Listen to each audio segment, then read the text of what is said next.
I appreciate you guys coming, commissioners.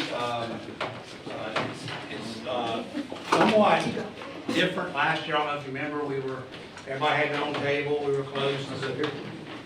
Yeah.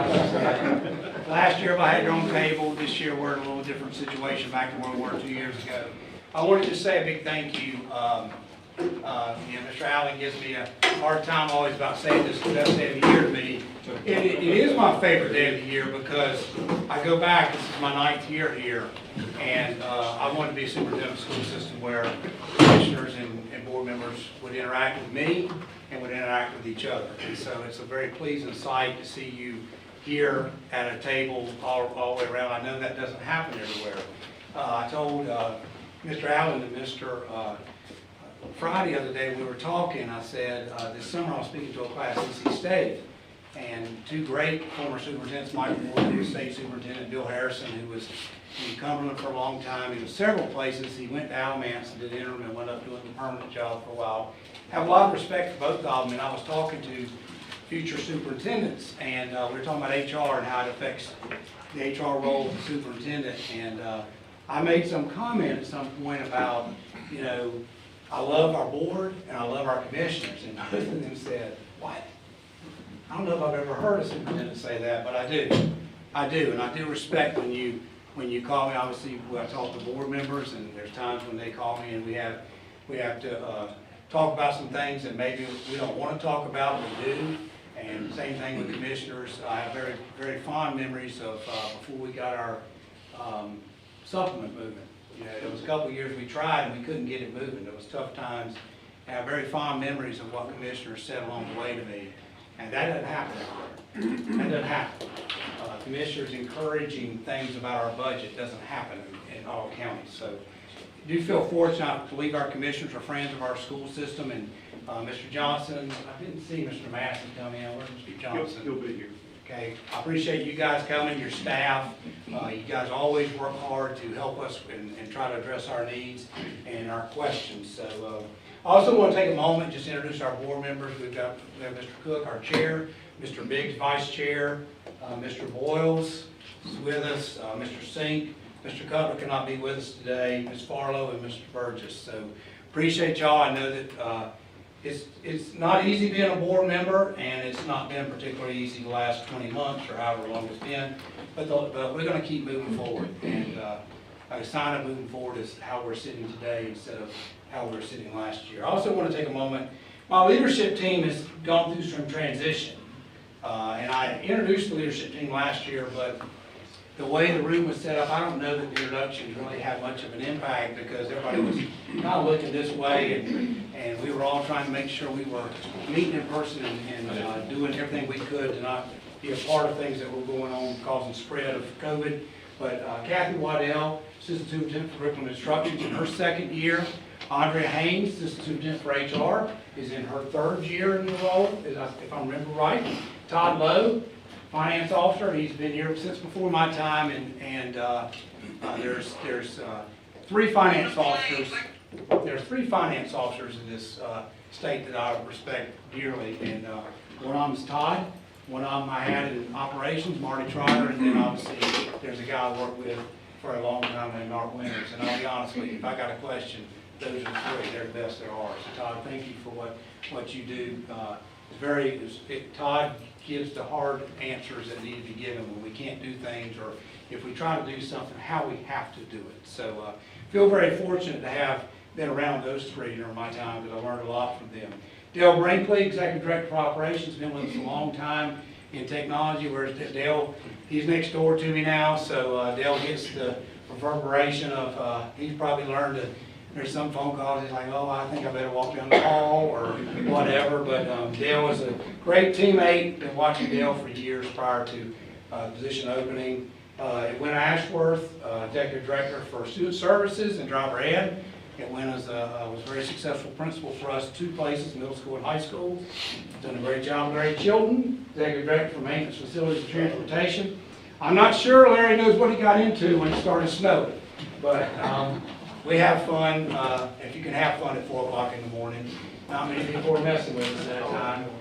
We see a lot of deer and everything else, but Larry's done a great help. Obviously, our maintenance and facility staff there's no one better. There's no one better. There may be one that's good somewhere, but there's no one better than our group. And Larry's done a great job. I want to mention Beverly Fowler and Tim Moody. Tim's our public information officer, and Beverly is our executive assistant.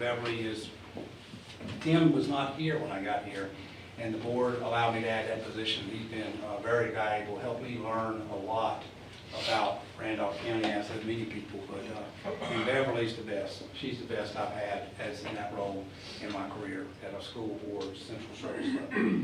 So today there's some goals with our meeting today. I want to have some conversation. If there's conversation needs to be had about our local budget requests, I'm going to present those to you. I hope this will be, I'm very excited about this, and it's not, and I'll tell you why in a minute. It's very exciting to present this budget. It's the 9th budget I will present. I also want to answer any questions you have, whether it be about the school system or about the budget request.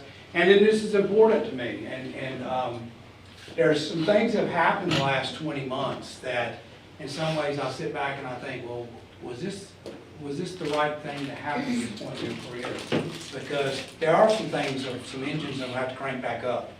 But one thing that can't stop and then have to crank back up is our goal to have a positive relationship with our county commissioners and our board members. So today, another step towards developing that positive relationship. I hope it continues to improve every year. So I'm going to go through our budget request. Before I do, I want to share with you, I feel very strongly about budgets, and I try to talk to people if they want to talk to me about it, and if they don't, that's fine. But I believe, and a lot of it has to do with some things I saw in my last experience, I believe you need to be careful when you develop a budget instead of a request, because everybody needs a chance to be successful. Board members need to have a chance to be successful, that what they ask the commissioners for, they get. But you can't put commissioners in a spot where there's no way they could ever answer those requests. And so one of the things that Todd and I look at every year, and he probably, Todd, he's a very good barometer, and it's, a lot of times starts with Todd and myself. Can we push this thing down from where it was last year? Maybe we can. Last year we had a pretty big request. I don't know if you remember, our current expense came in at $1,028,000, and we had a very big need. We had to address some central office issues and some classified employee issues, and we addressed them, and then the state addressed them. So maybe we're coming out of a hole of years of no attention to classified employees, getting any attention raised. And you're talking about all this maintenance staff that I just talked about. No one's better than. How about all these bus drivers that are out on the road at 5 o'clock in the morning? They're the first leaders that really hit the ground in the Randolph County School System. Larry comes in early.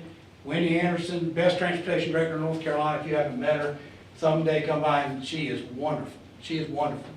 But these guys are coming in at 3:30 and 4 o'clock in the morning. And they are the leaders at that time of the day. Last Monday morning was a very tough time when Wendy called and said, pull over somewhere safe. We had some kids on buses, and we took them right back home. But we had to figure out what to do when trees started falling. But I say that because we want to push this budget as low as we can every year, but we also want to be reasonable, and we want to stay in the right lane. We can't go throw $5 million up on the wall, because I've watched this now for 9 years. There's $5 million is not something that, with all your other requests, there's a reason I love going to y'all's meetings, commissioners, because I get to see what else is going on in the county. I get to see what else you're responsible for, and it helps me understand. I have a better understanding when we start making budgets. Consistency.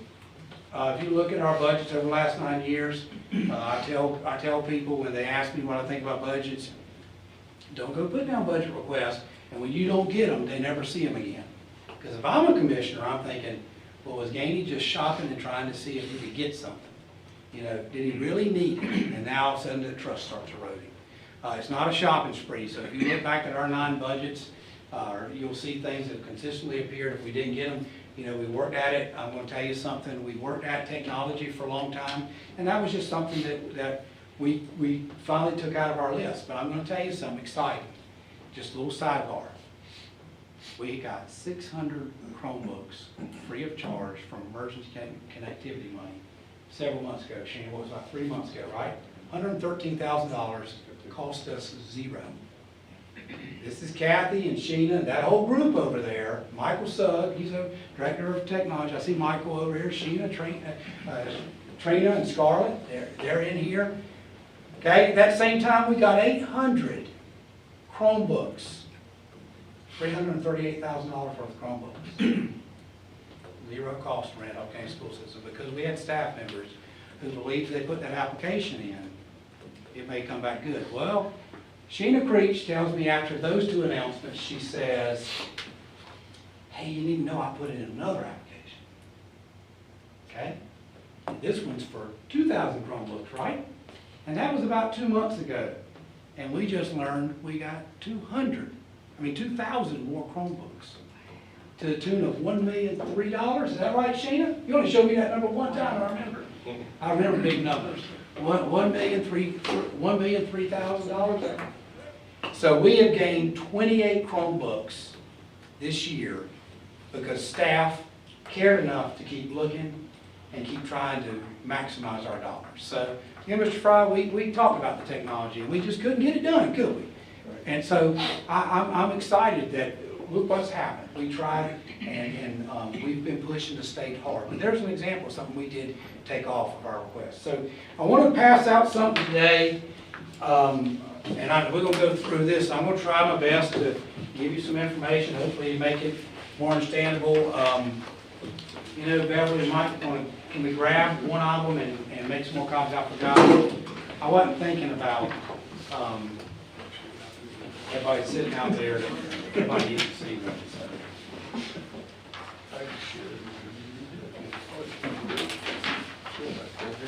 I'll probably spend some time on some. Yeah, but I'm talking about for out there in the crowd. We might.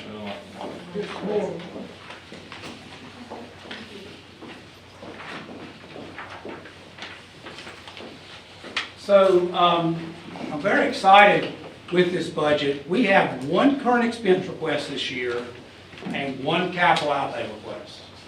And I'm going to show you in a little while, if I remember to show you, this is the 9th budget that I will present to you as Superintendent of Randolph County School System. And 9 years later, you've done a lot of heavy work, you've helped us out a lot, and this will be the smallest budget request we've made in 9 years. And I'm just really proud of that. So one current expense request, one capital outlay request. So just want to talk through it a little bit with you. One of the things, our current expense request is continuation cost. And what I have always admired about you commissioners is the fact that you understand of our current expense, we have to have that first. Getting anything else on current expense, if there were multiple things, not getting continuation costs just sets us up for a budget cut. So our first and our only current expense request is continuation costs, $828,000. Let me tell you where that breaks down. Matching insurance. The first three things are for our locally paid employees, of which we have 199. That's all of our maintenance staff. The state gives us no money for maintenance staff. You know, a lot of people see the air conditioning coming on, and the roofs are right, the windows are right, we're being repaired, being replaced. That's all comes from y'all. The state gives us no money for maintenance staff. We had any locally paid teachers, which we don't, they would be in that group of 199. So the first three items, matching insurance, 6% increase, $59,000 is what we need in that category based on our projections. And Todd nails our projections pretty well from year to year. The next one is matching retirement increase, 6%, $163,000. Okay, and the last one, this is the one I want to talk about a little bit. Legislative salary increase. Now, that one is $443,000, and on average, it's going to be about 11% increase in that category. But let me tell you, this is a good thing for employees. But we have to do what we do for our state paid people, for our locally paid people, or you're going to have issues.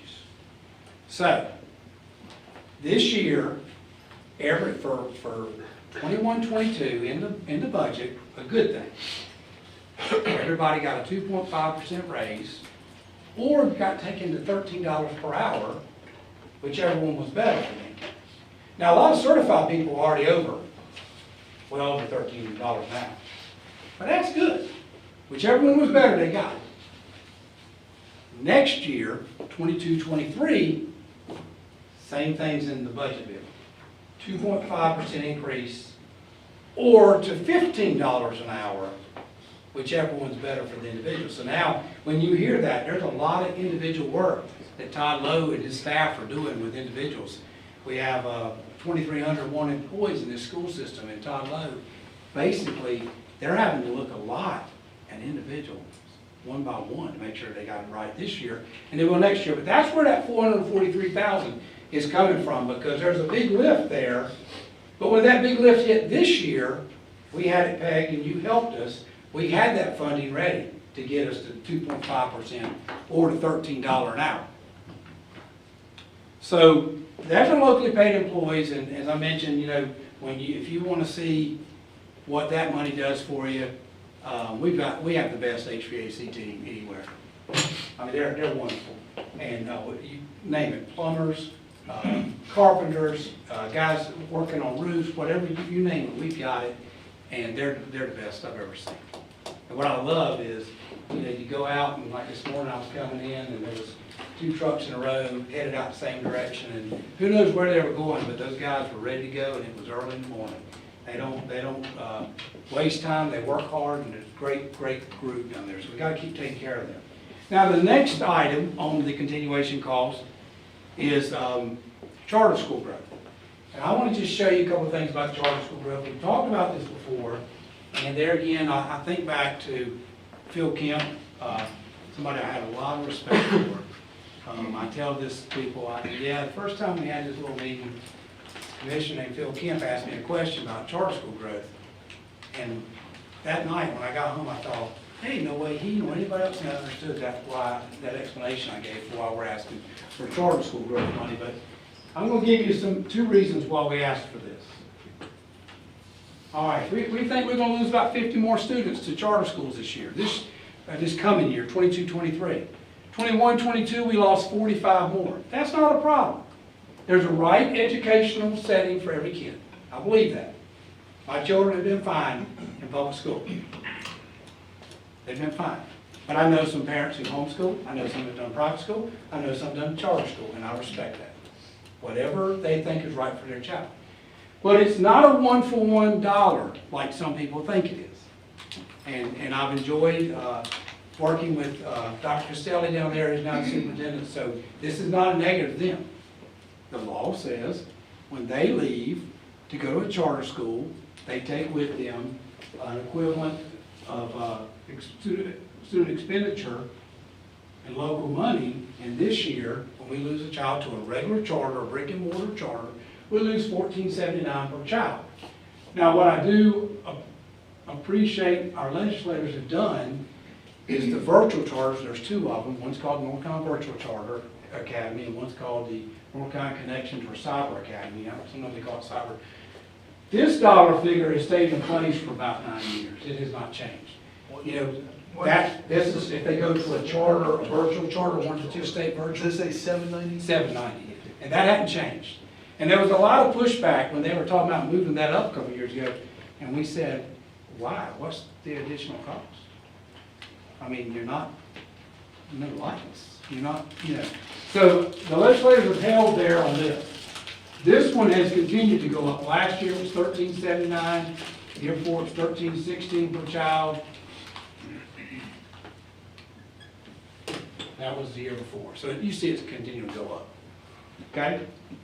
So here's what you've got. If this year we have 1,272 kids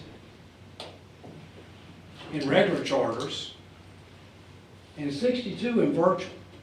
So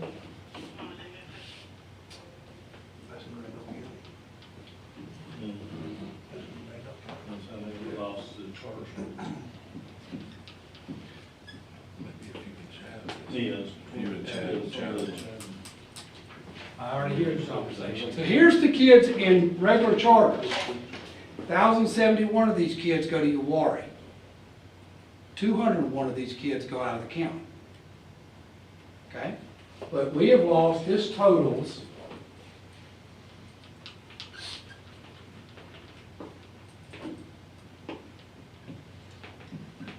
That's the total amount of local money we've lost to charters this year. Because we have, this is regular charters, and this is virtual charters.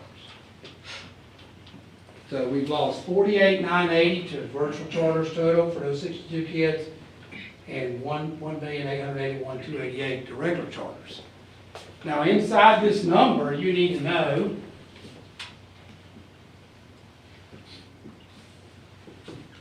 that amount of that number is local tax dollars going out of the county. Because remember I told you, 201 of these children go to charters outside our county, like Chatham Charter. Chatham Charter is our second biggest competitor, and they have 100 of our kids. And then there's a smorgasbord of, charter, regular charters, brick and mortar charters with, 5 kids or 6 of our kids or whatever.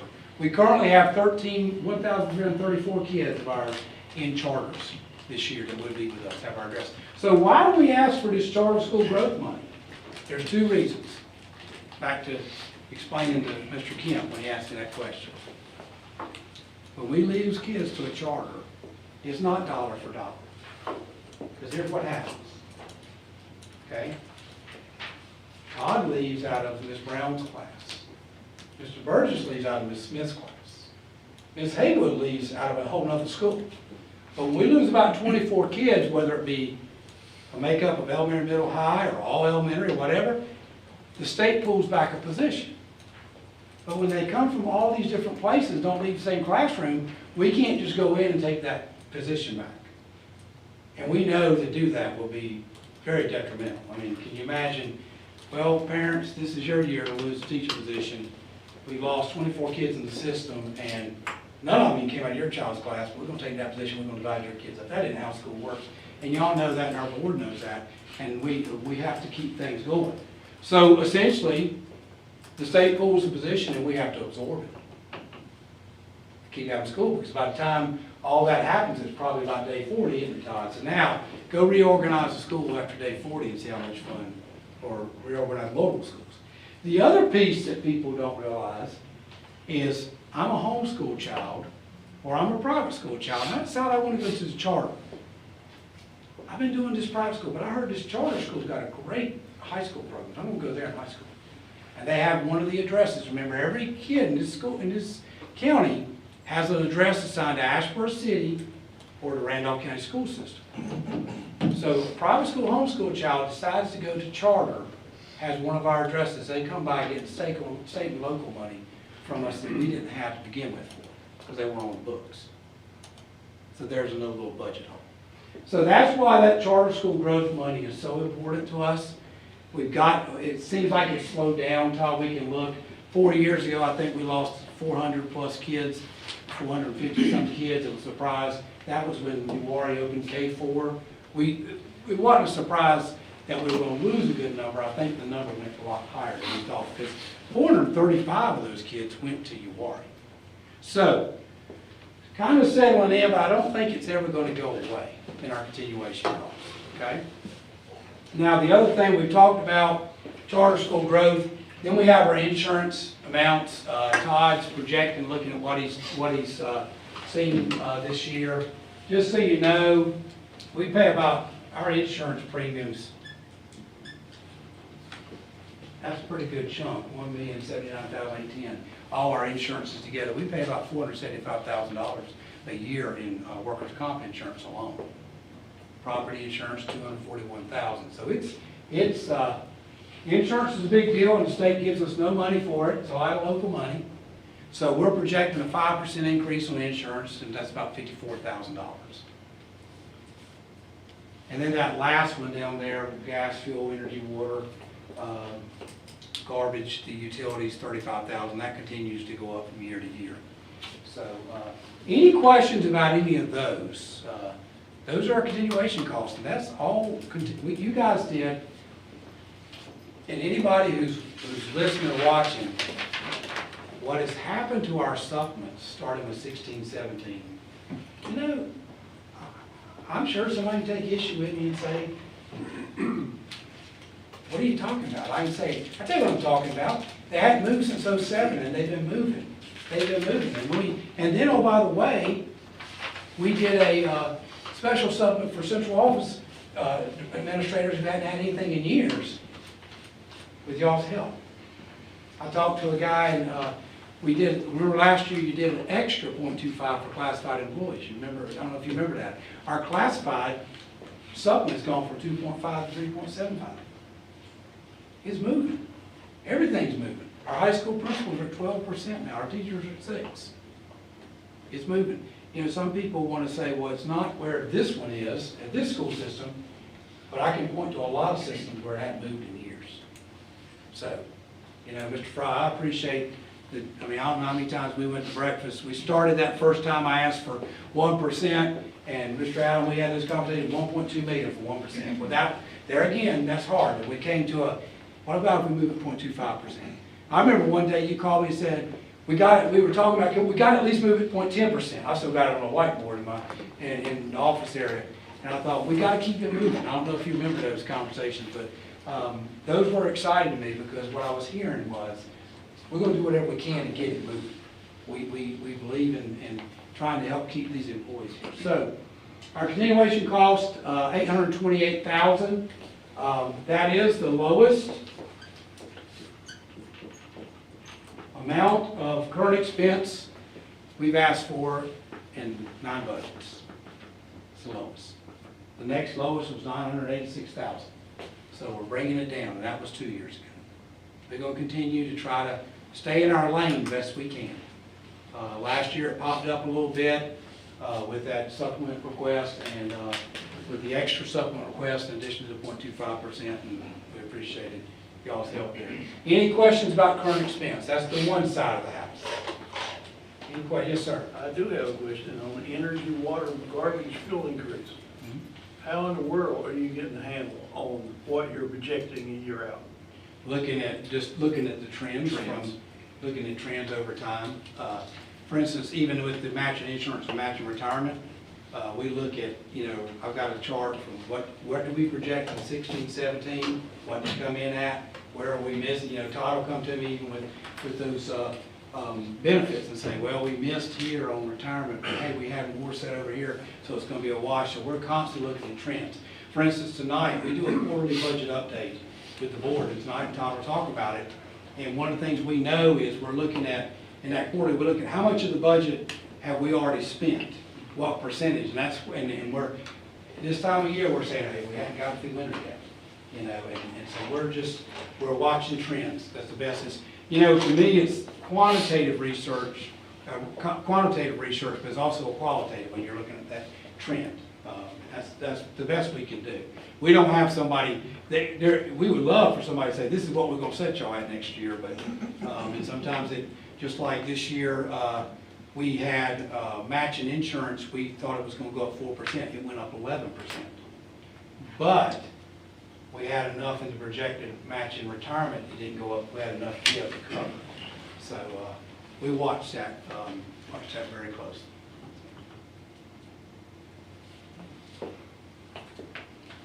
We got, one of the things I was very excited about, we locked in our middle school before prices went through the roof too. That was, I'm glad we weren't on the other side of that because who knows what it would cost to go down middle school. So. All right, anything else?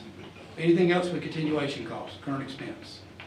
Looks a little odd. That sheet looks odd to me, Todd. Doesn't it? We've had 2 or 3 things in current expense every year I've been here, but that looks a little odd. But it's a good odd look to me. All right, the other side of the house.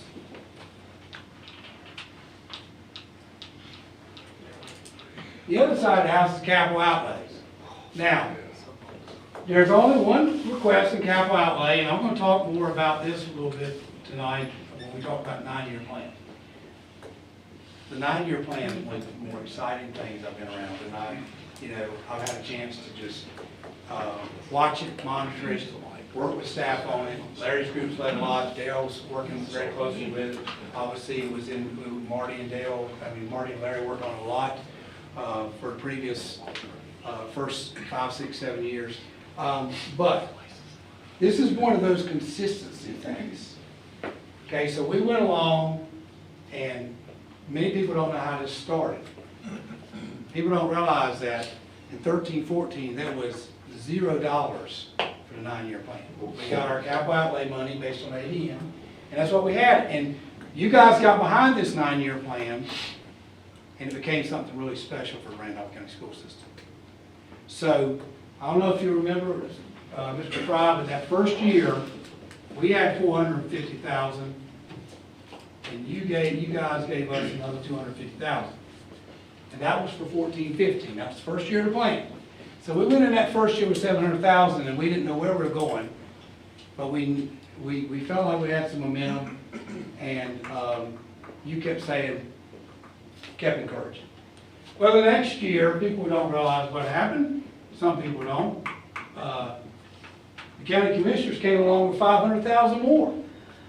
So now, we've got a pot of money driving this 9-year plan. Now, we didn't have from the commissioners $750,000, plus our $450 that we have pulled out of our capital outlay money, said that we can put this much to this plan every year. So now we're rolling.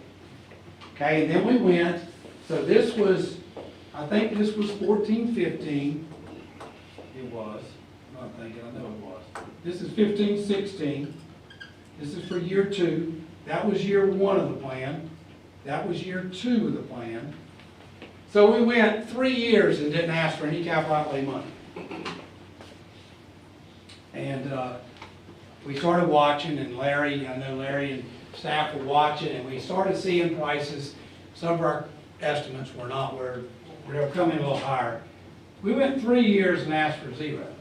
And then in 1920, we asked for $200,000. Here's that consistency piece. And that year, you gave us another $100,000. So then, our pot of money is up to $800,000 in addition to our $450,000. And so the capital outlay request on the sheet is trying to finish that $200,000. It's been difficult with all the school projects and all you've had going on to finish the backside of that $200,000. We got $100,000. We got $850 starting in 1920.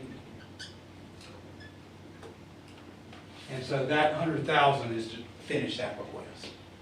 So I'm going to talk about the 9-year plan in just a few minutes, a little bit more about what else going on, because I think it needs to be talked about in public, because I think anybody watching needs to know how special this document has been for our school system. It's been really special. There were some really special people involved in creating it, and it's been really special. It's driven a lot of things. We have a lot of HVAC projects being taken care of, a lot of roof projects, a lot of window projects. Very proud to tell you we have no more wood bleachers in any stadium in a high school, in this county. You know, and people say, well, God, you must put a lot. Yeah, we did put a lot of money in it. $1,064,000 addressed Eastern, Trinity High, and Southwest. And you know, we could have still been sitting there wondering whether we were going to do anything about those stadiums, but instead, this plan drove that. You know, and some people play ball with this. Trinity High School, their lights got delayed a summer when we revised the plan. But when their lights got delayed, they got poles and lights. They originally was going to get poles. Did you know sink? But when we revised the plan, they didn't, you know, they played ball with it because we revised the plan. The bleachers moved up from summer 21 to summer 20. Now they have one of the prettiest stadiums in the state. So does Eastern, so does Southwest, so does Randall, so does Props Grove, so does Wheatmore. All our high schools have beautiful, absolutely beautiful stadiums.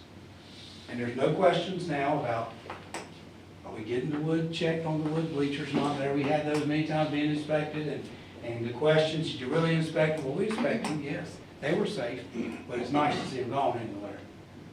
So our request for the $100,000 in capital outlay is to finish that $200,000 we started out after in 1920. That would get us into this pot of money up to $950. And part of this, what started a lot of this was we got hit pretty hard. In May of 18, we lost the chiller system at Eastern. Exam week, chiller system's gone. I remember that. We couldn't even find it. We got the last portable chiller system on the East Coast of the United States to have exams. And we said, okay, we survived that, $120,000.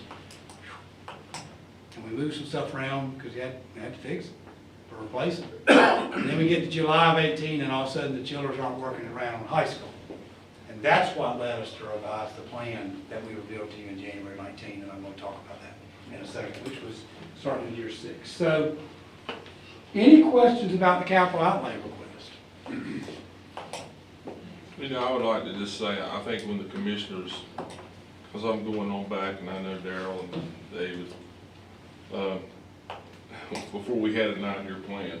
Yeah. And I'm thinking, I was just sitting here thinking about those budget requests. I know, Todd, you were back in the day before the 9-year plan. I'm telling you, that 9-year plan has saved the school system. I mean, we would, you know, you hear a lot of school systems getting in trouble, like when everything breaks at one time, but I mean, I sat back when this school system, we kind of lived like that, and we've come a long way.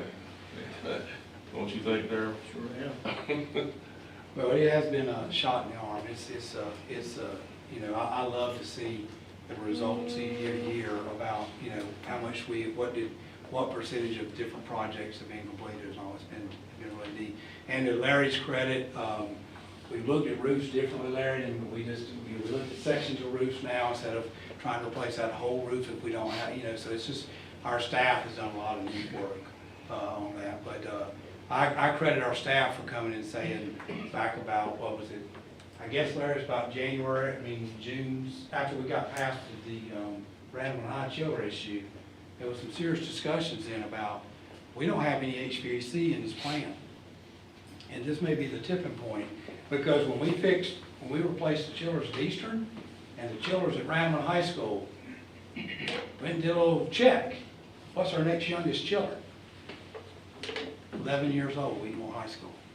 And that's when we decided we might need to look at this plan a little bit. And that's when we added years 10 through 18. I'll talk about that in a minute. But this is if there's no questions about capital outlay, that request, I just want to show you something I wrote today.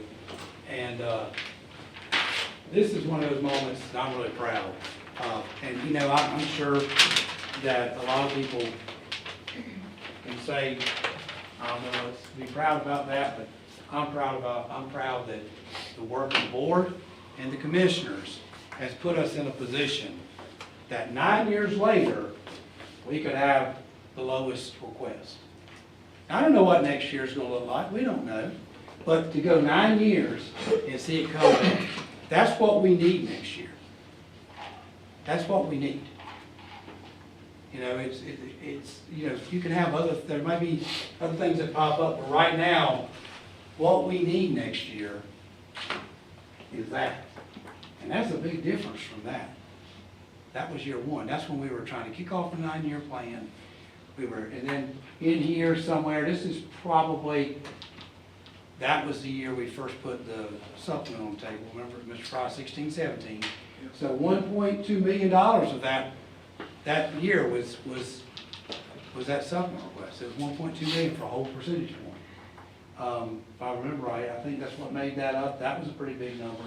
Then it pops back up. And last year, what people in the public may not realize is, you know, I wasn't real comfortable coming in with that compared to that. I don't like bringing in the bigger number, but we had a reason to bring it in, and you guys helped us tremendously, and I appreciate that. Yeah, also along the way, what was it, the 5th grade academy, those two things were beyond.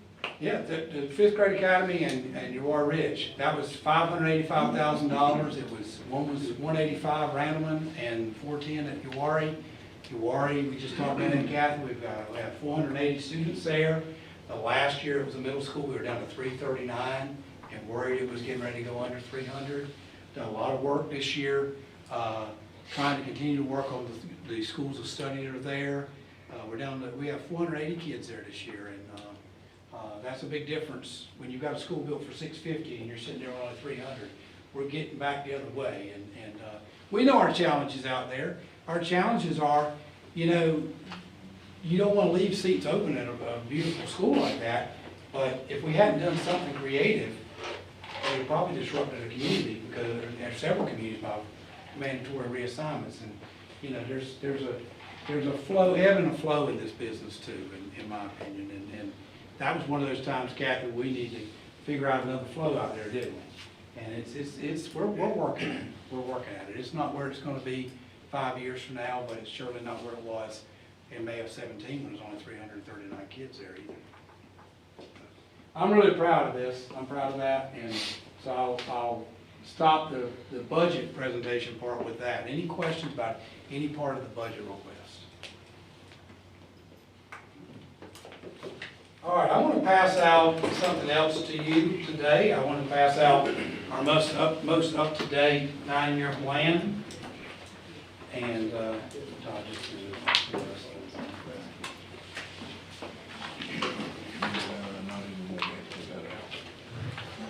it. So,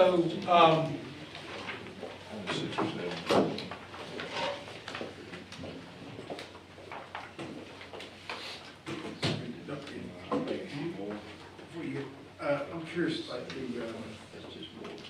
those 2,300 computers, whatever, that, 2,800, they secured and everything.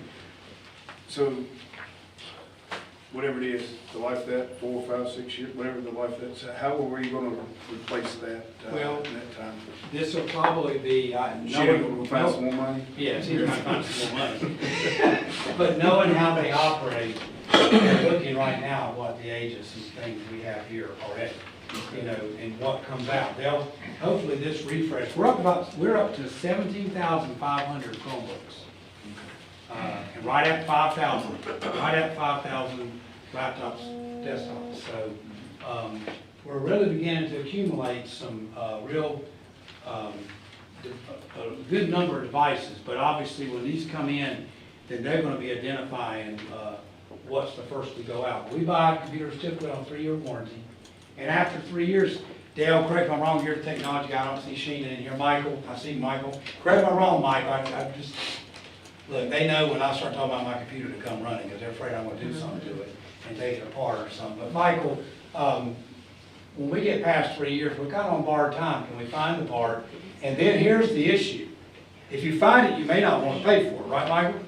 The price may be not worth paying. We're buying Chromebooks for $415 a piece. And so, you know, we're getting laptops for what, 1,027 and desktops for about $660. So, you know, it comes down to that too. So we'll continue. It's going to be a sliding scale. We're very close, Kathy. I think early in the fall you told me, if I don't blink too quick, we might be a 1-to-1 high school level. And I would say this puts us at 19,522 Chromebooks based on what I've got. If you add these 2,000 in, we're right at 15,000 kids. So but to your point, 3 years from now. But to your point, Yeah. we've got to be ready. Yeah. And here's the piece that I don't know that the public's following. Back in 09-10, and I'm not really sure I'm following why this has happened. This school system was allotted $646,000 in technology. And it went down. It popped back up about 16, 17, to about 645. And then it started going down again. This year, our total technology allotment, we get 2 types of technology funds. We get state connectivity, state technology. Those 2 funds together are about $351,000. So explain to me how $351,000 in 21-22 compared to $646,000 back in what, 09-10? I mean, that doesn't, that was why we were dealing with what we were way back with the technology, because, you know, the things that hurt us a lot in the school system have been EC funding, technology funding, and transportation funding. So, we used to fund a lot of technology, Mr. Burgess, out of low wealth money, but this year we had a big uptick, but my first 8 years, we lost a cumulative decrease of 1.2 million in low wealth. Well, when you lose that money, you don't have the money to spend on technology. And we have 35 teacher positions, certified positions to pay for low wealth. That's a big chunk of money too. So you see a lot of things are working in many ways. But to your point, we have to constantly watch what's getting ready to age out. A couple of years ago, we had the big transition of Windows 7, Michael, from Windows 7 to Windows 10, and we were really over the barrel we upgraded as many computers as we could. We had a good number of computers in the system that we could not upgrade to Windows 10. But that saved us because the staff got out and found the ones that could be upgraded. And then we had to go in at several schools and help them. You know, to me, equal and equity are two different things. Sometimes you have to do what a school needs, even if you can't do it for every school. And we had a couple schools that had some dire needs, and we went in and said, okay, here comes some computers. And we made it through that. Dale, you were leading that then, Michael, you were with Dale. We made it through that transition, but I can't tell you, we thought we were gonna make it through that. We were a little worried there. We had a good number, Mr. Burgess, that could not be upgraded. The upgrade was much cheaper than buying the new, you know, but even the upgrade, if I remember right, had only a short lifespan, right? So we knew we were over the barrel, which But was when they put us in a different tier, did that affect your low wealth money? No, our low wealth money, they just hit it pretty hard. And we like this year, we went up $743,000, and I think Todd and I both were shocked. I mean, they started hitting us, my first 2 or 3 years here, we got hit hard. We used to, Todd, if I remember right, we had 65 certified positions paid for off low wealth my first year, somewhere around there, and now we're down to 35. You know, but we're making it, but really that hit we took kind of you know, tightened our abilities to do what we used to do with some low wealth to pay for technology. But now for anybody out there in Raleigh listening about low wealth right now, we can't do without it, so I'd rather have the cut than lose it all. Because low wealth is one of those, has been one of those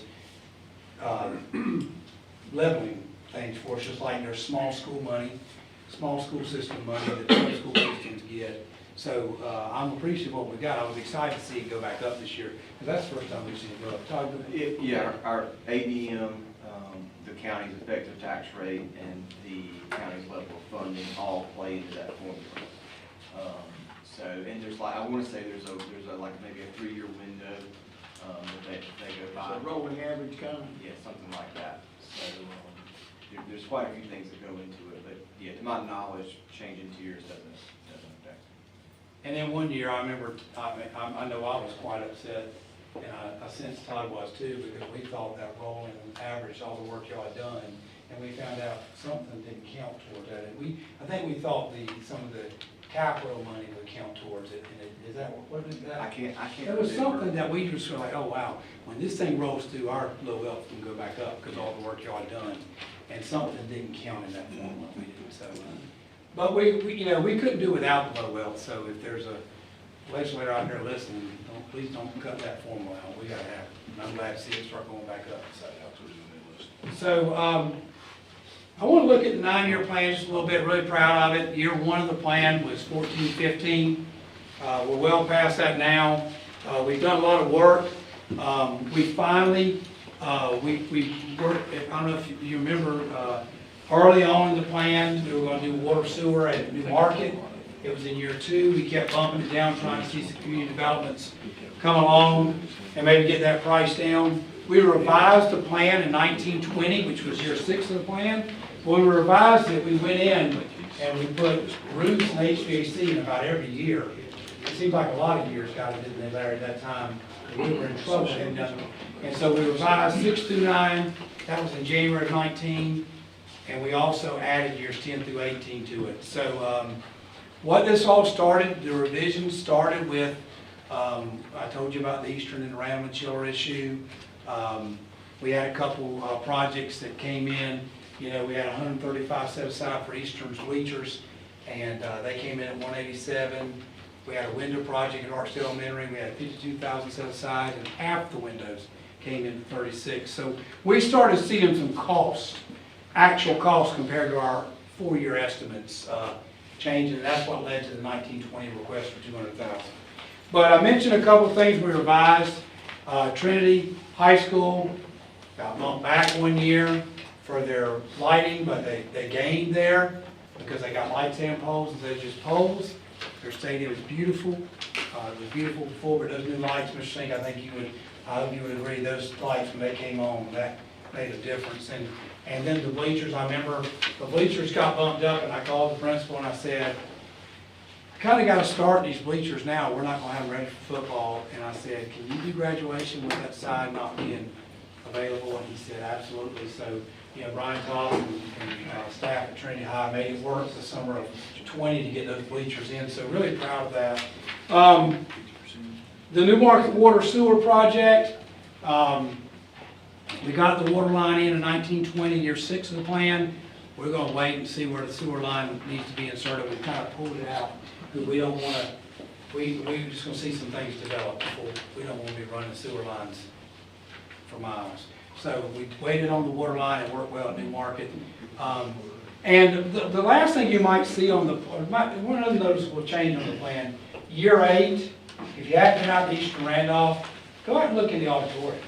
The original plan had the 4 regional high schools auditoriums being replaced, their seating being replaced. And then we got looking, and Larry and his group, Randy Wilson, went out and said, you know, we don't think they all need new seating. Trinity's looks good, they've got good seats, Southwest had good seats, Randall does. Yes, Eastern needs new seats, they got the shell seats.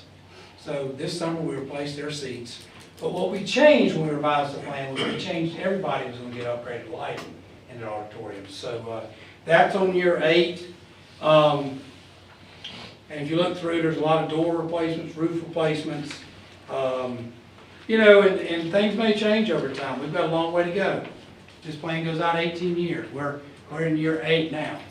Don't have any desire whatsoever to see anybody else watch this plan work. Want to see this thing play out for a long time. So, you know, in all this, what people get lost, what I've tried to stress to people is that, what I've tried to stress to people is what's going on with capital outlay. We get the capital outlay for the enrollment. We get that special capital outlay for this 9-year plan. And that had nothing to do with the money you guys put up to build the $34 million state-of-the-art middle school at Trinity.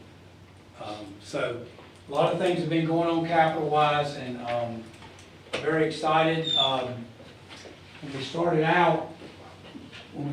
out, we said there was between the funding we had, we thought there was like a $1.3 million deficit. Well, then when y'all kicked in the extra 100 for the last 4 years of the 9, we're down to 900,000, which we said was we called it then our skin in the game. I don't know if y'all remember that or not. That's what we got to find by savings and all. So if we can get that extra 100 that we talked about, that will go a long way to help us. But I'm very proud of this document, and very proud of all the staff that was involved in creating it, and the staff that have been involved in monitoring it and updating it as well. So, any questions about 9-year plan?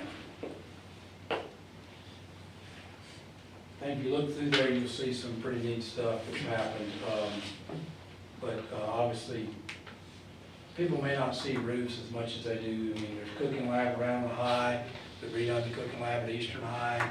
A lot of little things have happened around the county. We've got a cooking lab on there that we've delayed at Southwest. We've got a lot of things we've got to do to figure out what we're going to do with that. Just when we saw some requirements. So that's in way back in year 6, the revised plan. We've delayed that, put that on delay. But we have to do a lot of neat things. So, any questions about anything we talked about today?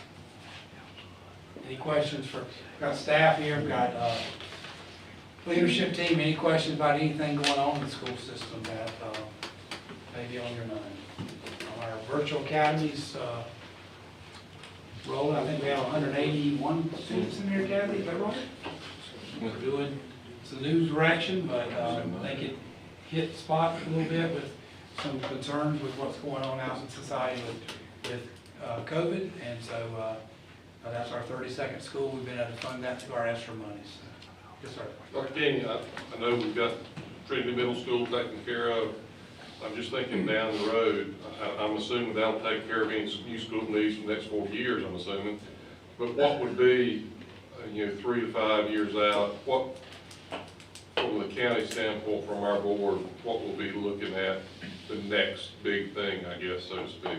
Well, I would tell you, I've told people this, I mean, this has been the best, I mean, it's been a great this is the 9th year for me. I've told some people, I would like some attention to the 4 regional high schools. That poses some challenges because we don't have the swing space that systems that are growing do. Like, you know, there's systems like where I came from, they built a school before it got to be the school it was built. Somebody moved into it, it was a pretty, but it would serve what their plan.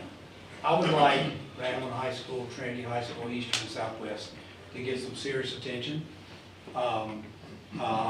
If you throw in the mix there, I think Liberty Elementary and Randall Elementary would probably be the next. If there was 6, and I'm talking off the top of my head, what I see, Larry Chilton knows on my back of his hand, so, but that's just kind of, that would be a good, that's something on my radar, I'll just say that. So, those, and what I think about these communities, it's like I go back to the AT zone never complained one time that I heard about, they made that Braxton ATMS work. Yes. And now they've made, you talk about Trinity Middle, they made Wheatmore Middle work. I mean, it's there, it's gone well, I think, what I've seen. I've not heard a lot of negative. But, then we look down and we've seen some things, we talked about the Stadium Southwest. It worked for years, and look what happened. You make things work, you get a brand new school. You make things work. I've never been involved in a stadium project like what happened in Southwest. Replacing bleachers, one set of bleachers, one thing. Replacing both sets, ends of press box, that's a whole nother thing. But a lot of people have made things work. We've got some beautiful schools all around this county. They all are different. It seems like they're all different of those 3 elementary schools and the 2 high schools that match each other. But, Hopewell, Level Cross, and South Line. But they all have their own personalities. But that's where I would kind of be. Larry, I don't know where you're, Larry's probably got 6 other meetings, I don't know. We had a conversation with Dr. Gainey. We've had a conversation 3 years now. I said, because I always address Liberty Elementary School. And if the main site takes off,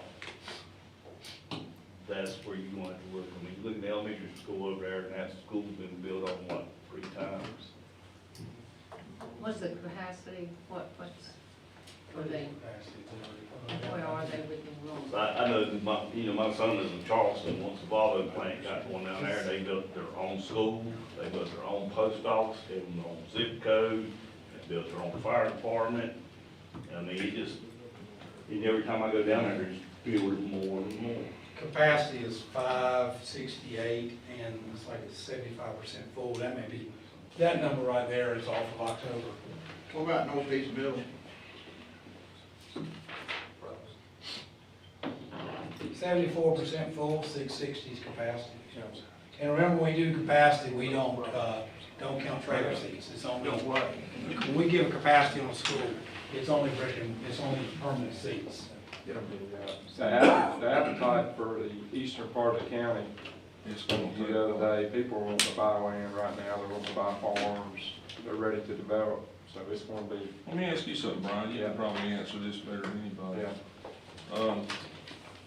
I know it seems like every time you ride up down the road, and it does concern me a little bit, I know you want growth, but Archdale, Trinity, I mean, I guess you guys don't have a lot of input in what they're like, what's being built in Archdale and Trinity, but They're making their own decisions. they're making their own decisions. Let's just, give me an idea of how many houses that you know of right now.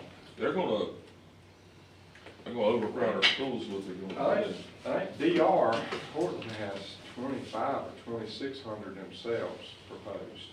Does that count the English property? Yeah, I think that's just DR though, that's not all the other builders. And they're continuing to develop. This is off subject, but a little bit on subject, and I think we do this all the time with our 9-year plan. You gotta have a vision, you gotta have a strategic plan, and I just hope they have a plan for how that's gonna look when it's all I developed. just hope they thought of where they're gonna You gotta make sure how. build school. I don't think they have, Play to be out. honest with you. But the thing with the eastern part of the county, there's so much development in the Archdale Trinity area. Builders are calling now and they're saying, we wanna go to Eastern, go ahead and get it ready, we wanna buy it, you know, so that development, that boom's coming. Can you send some down to Southwest where the Phillip you are, just a little bit longer?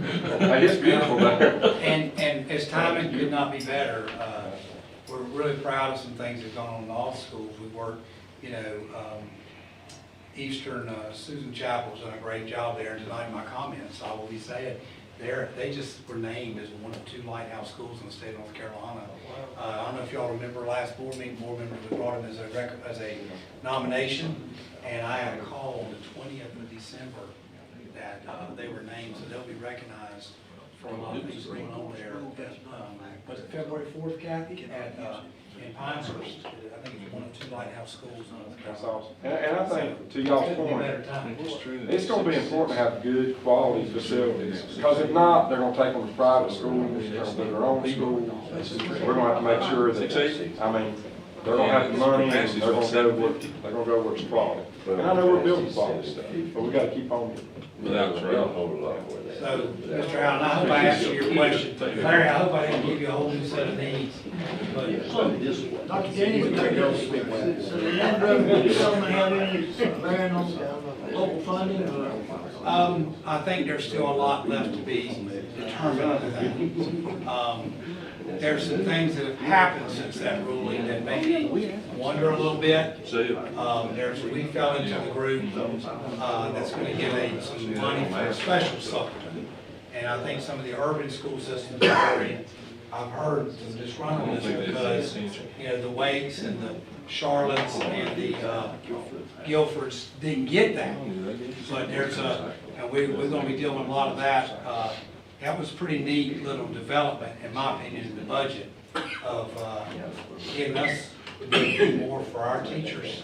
So when I see that, and I see the Leandro thing, the Leandro issue out there, it seems a little bit connected. Maybe it isn't, maybe it is, I don't know. think so. But, you know, I've told people many times, my job is this county school system. And if it comes down to getting something for our kids and our teachers, we're going to the mat for it. And if it's coming our way, we're going to open our arms and take it. It's there. So I'm excited about that happening for us, but I understand maybe some of the big school systems are not getting that. So. I got one other question, and I might not have an answer for right now, but maybe a process. We need to do something about the Braxton Craven campus. Yes. And if y'all can identify what you need protected, and see if we can't go ahead and subdivide that piece of property. I know Brian's called about the ball field down there on the end, but I'm getting all kinds of suggestions up there for what to do with it. What are y'all thinking? Well, I mean, what's an that's what I'm idea? saying, we don't have. We any. hadn't really talked together, I mean, I know the ball field, the football stadium, the parking, Parking. the old gym, those are all things that you want to keep. So, Darryl, one question, I was at y'all's commissioners meeting, obviously Trinity High School needs that gym, but Yeah. how would that work as far as, you know, those guys, most of them are guys and gals are high school, they're driving their cars, so they go up there to practice and they're using that parking lot. right, There, that was small parking lot, but they still have full access to that, and they're, that's what I'm saying, we Yeah. need for you to say what you need to keep for your, for 'Cause- school, public school purposes. because that's at 3:00, 3:30, you know, they're going up there 3:30, 3:40, people are still working. If you put a business in there, they may be utilizing that parking lot, those kids need to park there. Well, not to speak for the board, but I know what we know staff-wise, and we've had one discussion about it, but we're waiting, we're doing a title search right now on that as well. Dale's got that going, and we're gonna come back to it, Mr. Fryker. We do need to move on that, but I will tell you what we need first dibs on, however it ends. We need first dibs on that gym, and we need first dibs on that parking lot. That's, you know, because we'll be. really, I forbid nothing can happen. Really, both parking lots, right? Club will be on you there. That's where high school. Hey, Don't go ahead and laugh. No, that's not funny, is it? I had one the other day, well, I come to you now, Darryl won't talk to me. We did have a, That's all you gotta do, Darryl, say Gary, say it. All you gotta do is say Gary. I had 10 of them the other 2 or 3 weeks ago, and I called Larry up there, and some boards, can you get somebody to replace those boards, please? He said, I'm on it. Are they choking you? I said, almost. Well, anything else? Any other questions? I'd just like to make a comment. You talked about the virtual school. yeah. And with, people often seem to want to think that's a COVID response, and in some way it is, but I am concerned about the small percent of students that we have out there that, that we lose. They become disengaged. That population between 16 and 21, that's nowhere. And what we're doing to keep them. And I think in Randolph County, not particularly, I mean Randolph County schools, but the other schools, RCC, charter school, I think overall we're doing a pretty admirable job. I want to come in and talk to you more about that at length. But the buildings and the facilities will only take us so far. And if we're going to keep that population, that the more traditional programming is not right for, if we're going to keep them engaged, then we have to have these other programs. And so I have seen the virtual program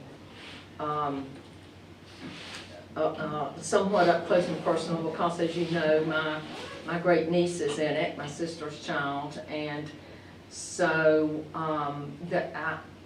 what I have been told is that for children that have experienced childhood traumas of different kinds, that they are more likely to have their needs met by some other alternative program. And so that has been her situation. It has worked well. And so please, when you have parents that say, everybody knows school is better in person, don't let them get by with that. Yes, for most children it is, and I get what they're saying, but please use it as a way to remind them that there are those students out there that if we're doing our jobs, we are compelled to figure out how to educate them and prepare them for a future. They are a workforce and we need them. And so the virtual school is a small part of that. But we just need to use every opportunity to say, well, wait a minute, keep in mind, yes, I agree with you, for most students, you're correct. But there's also this population, and you need to think about them, because I never thought about that population because that was not my child. But now that I'm seeing it, I think about it. And now that I'm hearing it in different places, and I'm hearing how many students statewide are out there that are disengaged, and with all that's happened, we stand to lose more. Then, you know, then I understand it a little better, and I try to educate those people around me. So I would like to come in at some point in time and talk to you about that. Well, and to your point, Ms. Haywood, just like we didn't, COVID's caused a lot of things to change. For instance, we've totally upgraded the system in here. Sure. Because we had to become, we had to live stream.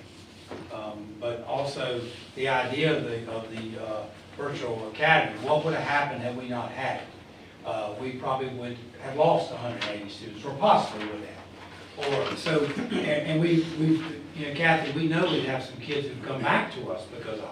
So I'm pretty proud that that started. That's not a school I would have chosen. My learning style. In fact, I never took a virtual class in any level of college, but that doesn't mean it's not important to other kids. And interesting, we just had a conversation a little bit, Kathy and I talked about it last week, and she brought it to leadership today, about are we ever going to do, I'm going to call them broadcast classes, Kathy. Like Stephen Gainey is teaching AP Physics from a room at Eastern Randolph to a lot of kids all over Randolph County school system who are enrolled in his AP Physics class. How does that look? Is that going to be a reality? I think it will be, because if we're having trouble finding an AP Physics teacher, then why not take advantage? And then that changes another look. You know, do we have to look at what a teacher's load really looks like now? Is it 3 classes, or is it numbers of kids in that situation? We don't know. I had the great pleasure at a very large high school as a principal of having to say we're not going to have AP Physics one year because we have 5 kids sign up for it. And that never happened. Any other time when I was a principal, it never happened in 5 years previous when I was assistant principal there. But it happened that year. I would have loved to have had Kathy, we might not call it a broadcast class, but that's really where I thought remote learning was going to start. In the mid-90s, I thought, when I first heard people talk about remote learning, I thought that's what it would look like. You'd have a teacher at a position who would be teaching from one school in the county for, like, teaching Latin or teaching, you know, what we call singletons. As a high school principal, we call them singletons. You don't have maybe, even I had 2,600 kids, and I may have had 2 sections of AP Calculus, okay? And so you had to figure out how to make those singletons work so that kids that wanted to take all of them could do it. You had to get them the schedule right. And sometimes you couldn't afford it. So more to come on that, because the creative doors are open, but COVID's created some things that we will benefit from. And one of those things is, just like that camera right there, that's, I think has maybe been following me, is that the one? Or maybe that one will follow you around. I wasn't here 2 years ago. That camera sitting up there over on the beam, and this whole sound system was not here 2 years ago. But we worked hard to try to adjust the time to continue to. Dr. Gaines, let me, before we close this thing out, I'm gonna just tell you guys, in my opinion, what COVID has done in the last 19 months to this school system. So I haven't been able to tell you guys this, so I'm just speaking for myself. So it's totally screwed our school system up. We have done everything we can, Dr. Gainey, countless hours, his staff, trying to keep kids in school. This year when school started, we were told you could wear a mask and you could keep kids in school. We started off, I think, like the first week when we were going back, we were going to go optional mask. Well, Dr. Kane, we had a special called board meeting come in, and well, the mask, you know, I thought we had a plan figured out. You know, you could wear a mask and you could go to school and you could stay in school the way the rules was. Well, we went with that 4-3, that first meeting, and it all broke loose. We were under attack, as they were school systems throughout the state. I mean, our board meetings turned into a sideshow. It was unbelievable just how bad, disrespectful, embarrassing. I had to have a police escort to walk me to my car. I mean, that's where we've been. Now, till we decided we would go mask optional. You know, it's lightened up since then. Now, we've sent in, you know, the way the rules were, if the masks were universal, no one went home, right, Dr. Kane? Only the positive would go home. So we tried that, but there's these groups that didn't like that, which is fine. They have their opinion. Yeah, that's people's choice.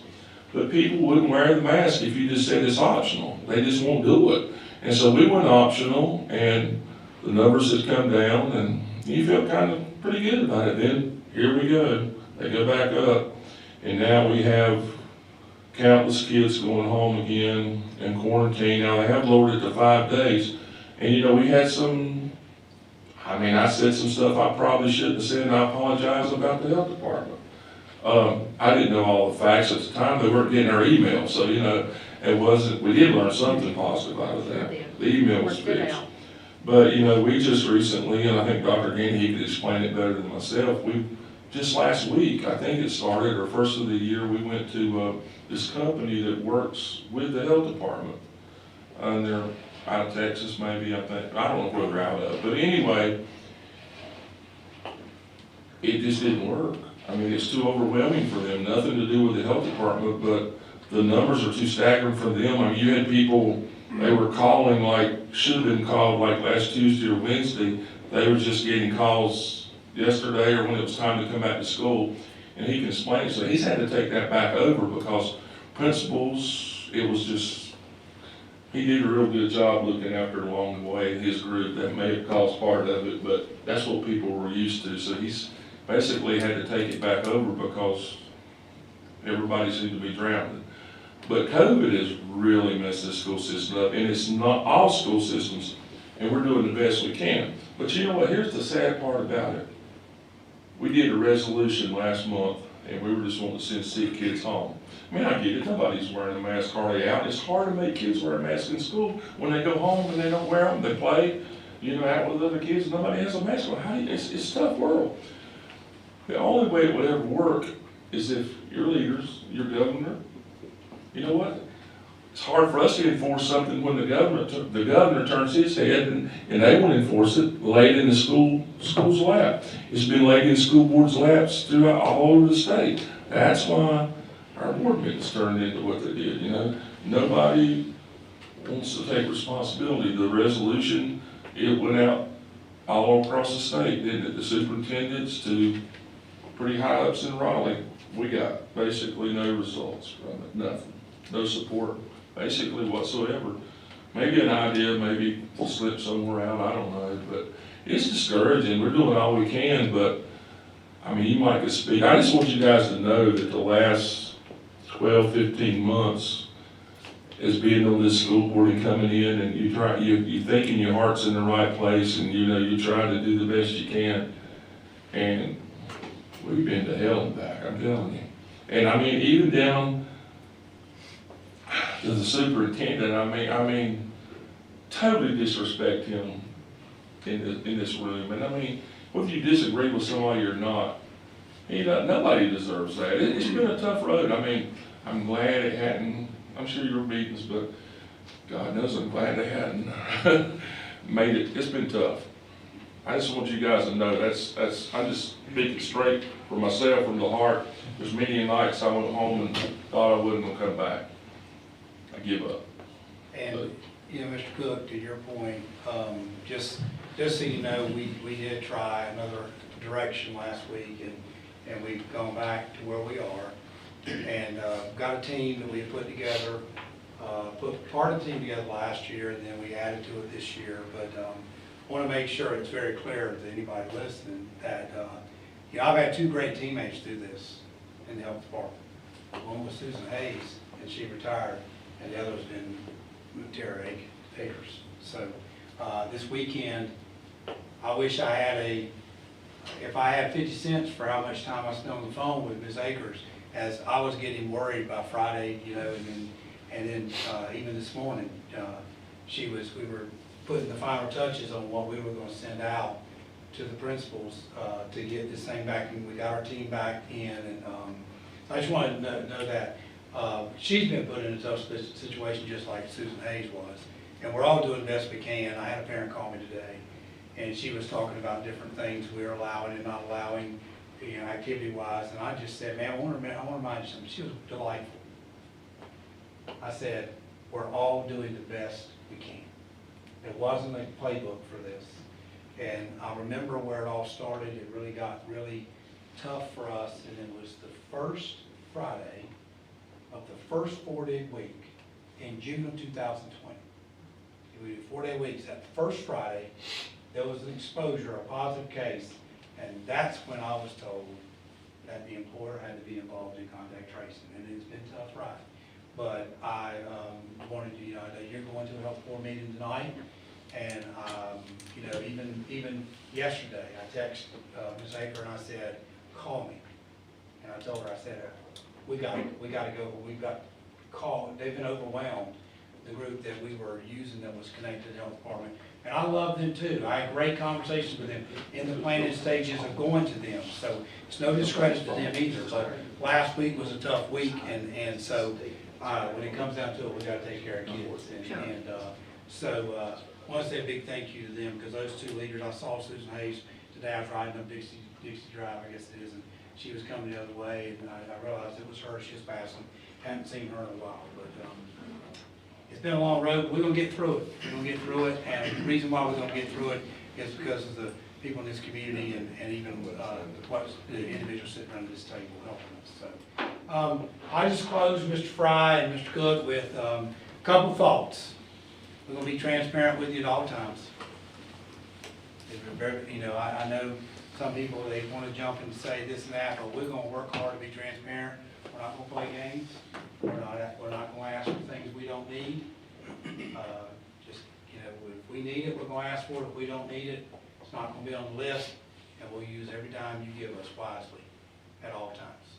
We'll do everything we can to make sure it's spent wisely. And, you know, I have a lot of respect for all of you sitting around this table, my staff. And I'll all bring different things to the table Monday mornings at 8:30, and I have a lot of respect for all you board members, all you commissioners, and my goal is to continue our school system to build that relationship based on trust and transparency with you all as commissioners and board members, and continue to try to earn your respect over time. Mr. Allen, you asked a question, it couldn't have been a better question. There's some things that haven't happened here that I want to see happen. And that's just, the ride's got a ways to go, and I think there's some engines have to be recranked after what COVID has done to some situations, but we'll get to the other side of it eventually, and we'll figure out how to keep taking care of kids and staff. So I appreciate you guys coming. I hope this helps. One of the things I tell people is, after this, anybody has a question, you call me, say you want to go to lunch, whatever, just meet somewhere and talk through it. If you got a question about anything I talked about, I'll certainly spend time with you, because I want to make sure that when y'all vote in June, that we're all on the same page of what y'all are voting for to help us, because I know you're going to. So thank you, guys. Thank you for continuing to do this, being part of our building more and more trust and transparency. It can only help as we go forward. I think that's how we get it done. Thank all of you, thank the school board, your leadership, staff, our county staff, and commission. Thank you. Appreciate you guys too. Yeah.